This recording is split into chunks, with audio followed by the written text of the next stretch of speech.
Alright, so I have one video game review. You guys are going to judge me. For you guys that play video games, you're going to judge the shit out of me like, Chris, what are you doing? You could find anything better than that old ass piece of shit.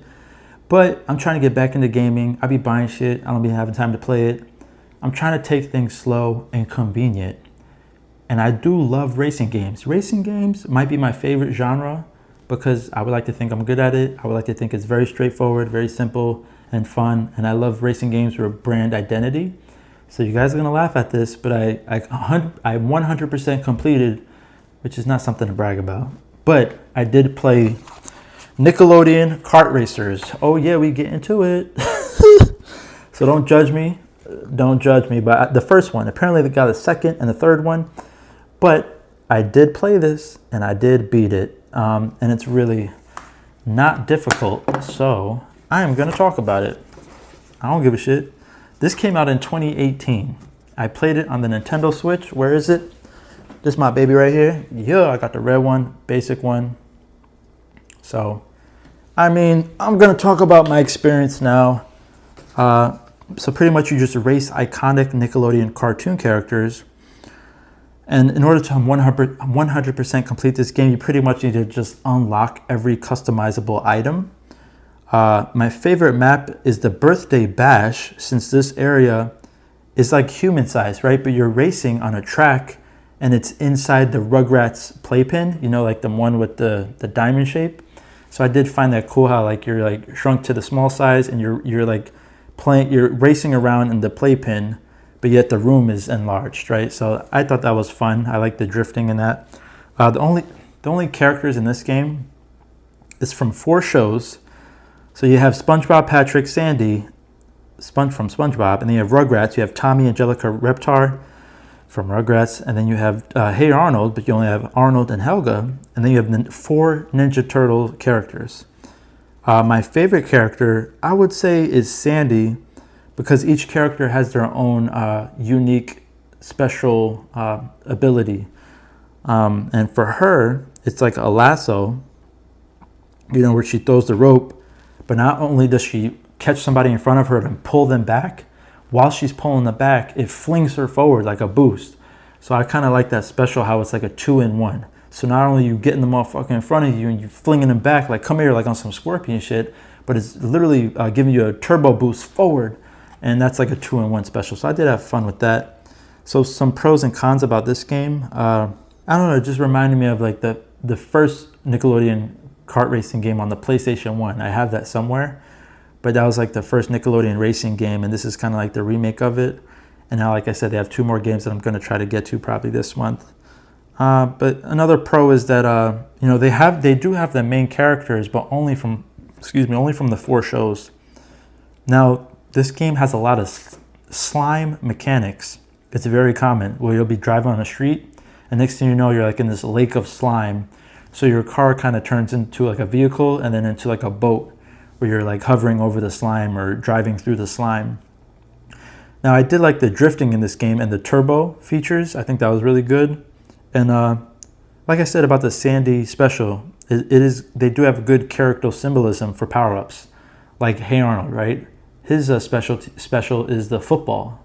So he'll throw the football and bomb the motherfucker ahead of you. So stuff like that, I think everyone should check out. It's not that crazy, but it is cool, like watching some of your favorite cartoon characters from when you're a kid. But some cons, unfortunately. You pretty much unlock the customizable items through points that you get in the game as you're driving. You could like just try to hit them, and then that's how you save up points to unlock any customizable parts. But there's not many customizable parts to begin with. You're really stuck with whatever the game has. Such as if you get 50 points, you get that one, then you get the next one, then you get the next one. So it's not like you could get a bunch of different colors and stuff. And overall, for a few cons, obviously this is the first of its kind, so the graphics and the frame rate were okay in my opinion. Obviously for this type of racing game, it's not going to be fantastic, right? So with all that being said, I wouldn't say I had a horrible experience, but it was fun. It was decent for, you know, something to play quickly and complete. So I'm giving it an okay, chill rating. Now, similar to my TV series review segment, there's going to be games where I'm playing throughout the month where maybe I'm not fully done yet. So I don't want to give a final review, such as the Nickelodeon Kart Racers.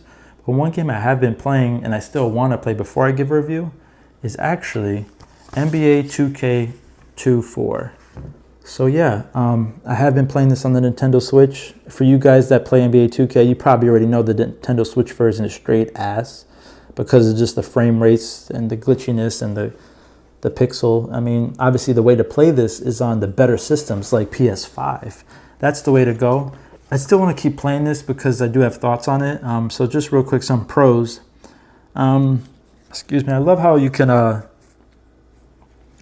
play all popular teams from each decade. That's something that I like about 2K series from when they started doing that like years ago.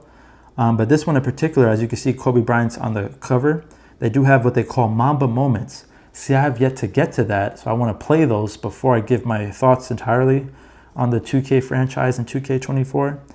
But they also have WNBA teams. Not that I give a shit about the WNBA, but I do like how it is featured now because I remember years ago they didn't have it. So it is fun to include everyone. It's cool. But some cons, it looks like this type of game always needs updates. And even on the Switch, it's just, there's always a glitchy intro. It's just, the Switch is obviously the worst way to play this game.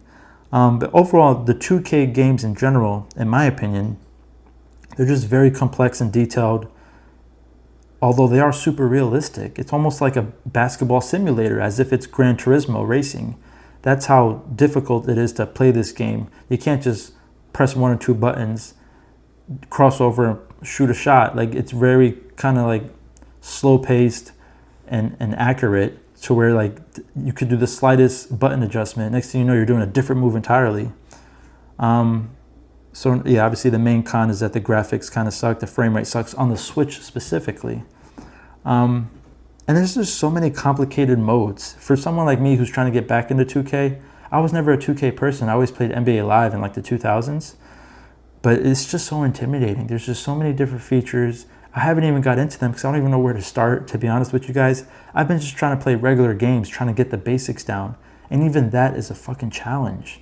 I know that sounds so lame and like on some boomer shit, but I just miss the games where you press one or two buttons, like simple. Like use your analog stick just to cross over. Why I gotta be like, oh, in and out, Euro step, reverse layup, but you gotta do this and hold it at this angle. It's so much shit where I guess it's like a simulator, and the reason why this game is popular is because people perfect it.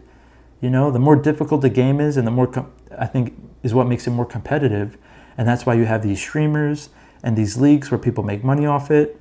So I'm probably the only one bitching about this, but it's a game I want to keep playing. So I'm not giving it a rating for now. These are just my thoughts. Let me know down below if I'm missing out on anything, if I should be trying certain things or certain features. But for now, I'm just trying to get good at playing, period. You know what I mean? Because I know how to play the game in real life. You know, I understand how the game works. I'm not stupid. But these controls are difficult. So that's it, y'all.